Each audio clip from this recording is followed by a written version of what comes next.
Hi guys, what's going on? Welcome to another video. Today we are on the staging server and we are here to effectively talk about leather and the changes that are coming in the upcoming patch.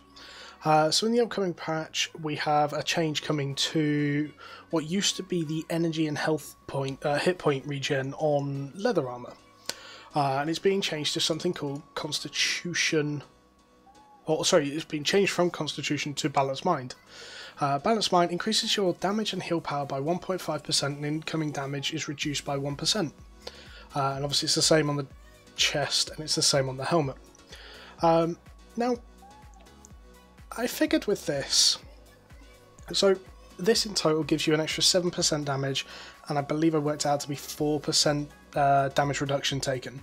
So it's equivalent to like a shield, like a normal T6 shield, I believe, in damage reduction, and it's equivalent to like putting a T5 mosaic or like a baby stew on, like a T5 stew. So it isn't massive increases, but what they've done is they've actually been really smart. They've managed to buff things like daggers, which primarily run leather. By doing this, it gives them a little bit more damage. Clarent will be stronger now just because typically they run leather. They can run this realistically, be a little bit tankier, do a little bit more damage. Quarterstaffs can run this. Obviously they had the changes in the last patch, but no one's really running them. Like, you can legitimately run this now. So I think leather's going to be hugely strong in the next patch. And I'm already playing around with it, so I've not really got anyone to fight because it is the testing server and it's very late at night. For most people anyway, so I'm going to just go out to the black zone, try kill some stuff, see what happens. I am ludicrously tanky. I'm running with the assassin chair, assassin boots, mercenary jacket and hunter hood. The hunter hood gives the retaliate for the defensive, the mercenary jacket obviously with curse is particularly broken anyway, and then you have the assassin shoes just to get me out of bad situations really.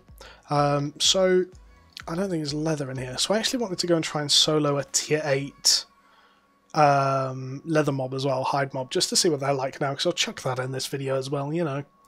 But yeah, so I really think it's smart what Albion's done here. They've buffed leather by getting rid of a useless passive that no one ran, and swapping it with a passive that now indirectly buffs a lot of weapons, a lot of classes. Realistically, so shout out to Aggressor from the Abyss team. He's been playing Demonic Staff with leather armor for a while now. And realistically, that build is going to be so strong in the next patch. I actually tried to find a Demonic Staff just to run that similar build, just to show how strong it is, but I actually, like, all the Demonic Staffs were either T4 or T8, and I can't wear T8 on this. Basically, he kind of called it a bit early, so shout out to him, but we're going to be doing so much. So I believe genuinely this build that I've got right here with the Curse Staff, I'm still going to be kicking out a lot of burst. I'm going to be able to play so aggressive because I'm so tanky. I've still got the 3 defensives. I can afford to run a stew constantly, where I would be running an omelette. I'd run the stew for a little bit extra damage. But I can just pummel some serious amount of damage into people, and there's very little they can do about it. Like, I can really just walk into a situation and be like, yo, what's up? I'm here. Come at me, yo. And I can be very ballsy with it because I can be so tanky. You run the Gigantify potion just as an extra defensive because who wouldn't? There is no nerfs currently to the potion. But yeah, so what Albion's actually done is, I'm going to keep going back to this because it's really smart what they've done. You look at Cloudblade. Cloudblade took a nerf. Now, Cloudblade isn't weak by any means, however, it has seen a lesser of play. People are starting to experiment with other things. Look at something like Carrion. Carrion's really high damage, but it was so squishy that people were struggling to run it. Like Scythe, it was something that, it was basically a glass cannon weapon. You're running into a situation and going, right, I'm going to do a lot of damage, but I'm going to take a lot of damage as well. And that's exactly what I felt when I was playing my Carrion. And Scythe, I played both, and I felt like I was in a situation where I was always risking dying every time I went into a fight. Again, what this has done is just made us slightly tankier. Like, I'm taking 2 mobs here, and again, these aren't particularly hard mobs, but I'm taking no damage here. Like, none at all. And I'm still kicking out a lot of damage. So the only difference is, obviously, you don't quite have the same energy regen, which it isn't a big drama in the grand scheme of things. Like, most people now are going to be running with a druid cow. But yeah, so I don't think this is enough to bring something like double daggers back from the dead. I think they're still going to remain very much in the grave where they were left. However, something like, I don't know, maybe light crossbow could even run this now, be a little tankier, play a lot more aggressive, and still be relatively safe. So I'm actually going to use Mercenary Chest here just to show you just how strong it is. Again, a good example of us using the Assassin Boots as well. We managed to get out of a sticky situation, kill that, and we actually gained so much health then. I'm going to use a bomb here. I just want to see how much it hits against on mobs. Obviously, this isn't a completely accurate representation of what it's going to be hitting for on players. This is without an armor pierce. Still hits for a lot. Like, it's still going to do a huge chunk of damage. I'm actually going to swap that to that because I'm a potato. And, yeah, I don't know why it wasn't. So I'm just waiting for my skills to come off cooldown here. But yeah, I definitely think we're going to see a lot more leather builds in the next patch. And what does this mean for the meta of Albion? So I think healers are still going to be purely having to run cloth just because they're going to struggle otherwise. I don't think they're going to have the throughput to be able to run leather. However, most healers running a mercenary hood now. This is a slight buff to them. It's only talking 1 to 2%. However, it's still a buff. People still have to consider that out of this, healers still prof. Obviously, most healers running the mercenary hood will now use this passive because they had no real passive that they could use off it. They used the cooldown one because they didn't really have anything else they could use off it, and that was the best of the bunch. In terms of Curse, I think Curse is meant to be played as a counter class. It's meant to be hard to deal with. I don't actually like it playing full cloth, just because I think it's very, very squishy, and ultimately it's good if you're just going to dot stuff up, but I don't think that's what the majority of the curse weapons are there to do. You look at something like Demonic, it's a utility weapon. You look at something like Life Curse, it's a utility weapon. Like, all of them kind of are utility weapons. I would say One-Handed Curse is probably the only one that isn't, really. And obviously Curse Skull as well, but even Curse Skull now, we're going to be able to run Curse Skull because we're going to be able to be tanky enough to get into the front line. Excuse me, but so...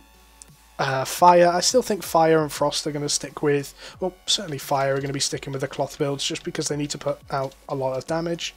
But again, swapping to that Assassin Boots or from the Mage Boots or swapping to, like, I don't know, the Hunter Hood just for the longer defensive instead of the Ice Block is not going to be that detrimental to them now. So we may see, like, Ice Block falling out of the meta a little bit more.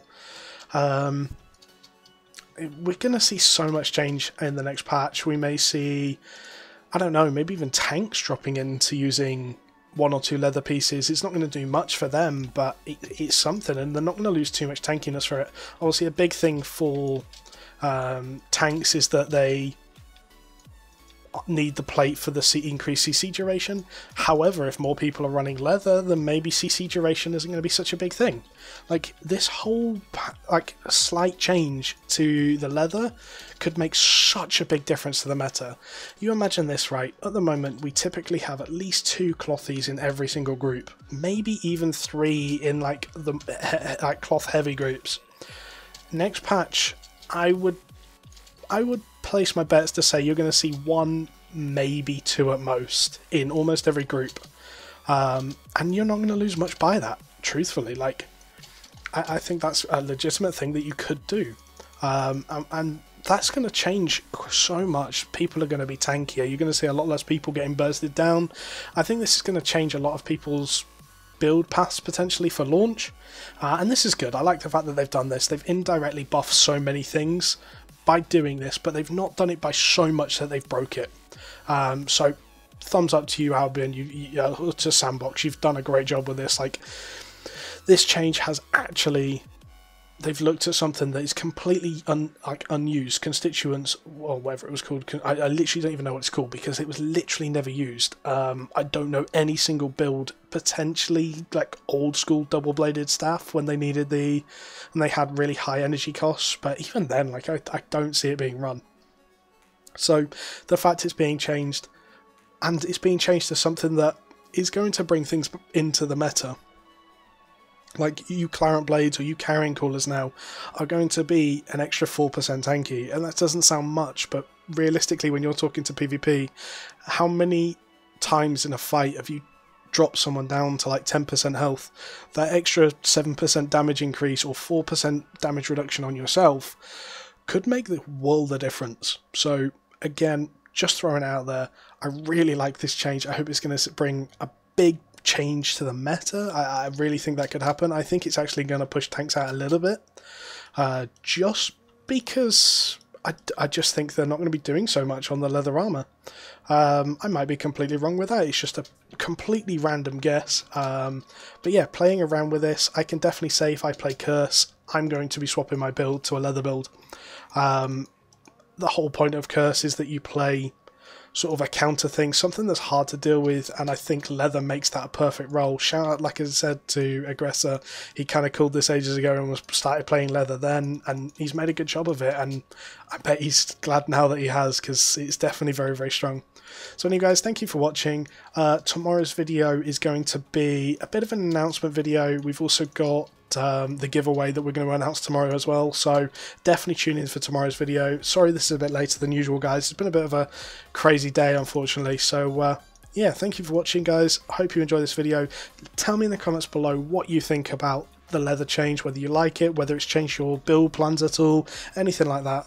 Anyway guys, thank you for watching and catch you later. Goodbye.